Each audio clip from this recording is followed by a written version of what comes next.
Seda väikest juurviljaaeda majandatakse kaevamisvabalt. Siinseid püsipeenraid on ligi 150 ruutmeetrit, lisaks 2 kasvuhoonet.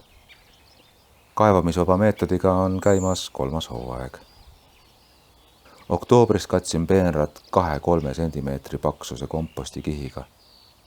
Vahekäikudes on eelmise kevade puiduhake.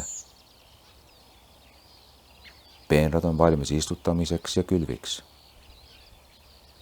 Nädala eest saabusid lõppude lõpuks kevadised ilmad. 4 päeva eest panin mulda esimesed taimed.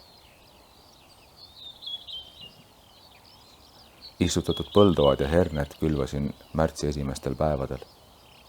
Taimede külv ja idanemine toimus soojas ruumis ja mõne nädala pärast rändasid taimekastid küttete kasvuhoonesse.